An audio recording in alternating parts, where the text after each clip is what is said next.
Doctor Khandakar Abdullah Jahangir রহমাল্লাহ একটা চমৎকার উপমা দিয়েছেন। তিনি বলেছেন যে মোবাইল ফোন দুই প্রকার, একটা হলো বাটনওয়ালা মোবাইল, ওই যে কম দামের গুলা, আরেকটা হলো স্মার্টফোন। স্মার্টফোনের মধ্যে বিভিন্ন প্রোগ্রাম দেওয়া থাকে না, অ্যাপ স্টোর প্লে স্টোর থেকে নামায়া সেটা ব্যবহার করতে হয়। যেমন ক্যালকুলেটর আপনি পছন্দ অনুযায়ী নামায় নিতে পারেন, ঠিক না?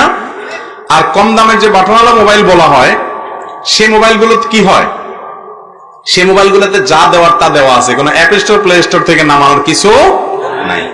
আল্লাহ তাআলা যত পশু পাখি সৃষ্টি করেছেন এগুলো সবগুলো হলো বাটনওয়ালা মোবাইলের মতো, আর মানুষকে আল্লাহ তাআলা সৃষ্টি করেছেন স্মার্টফোনের মতো করে।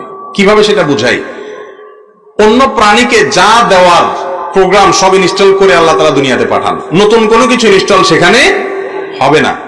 আর মানুষকে আল্লাহ তাআলা ব্ল্যাঙ্ক রেখে দিয়েছেন, মূল জিনিস সব ঠিক আছে, ফিতরাত ঠিক আছে, এরপর তার মধ্যে আল্লাহ তাআলা প্লে স্টোর অ্যাপ স্টোরের মাধ্যমে ভালো কিছু চাইলে ভালো, খারাপ কিছু চাইলে খারাপ কিছু নামানোর সুযোগ রাখছেন।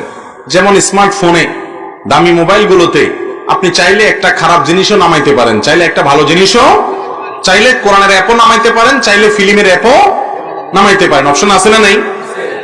মানুষকে আল্লাহ তাআলা এইভাবে তৈরি করেছেন।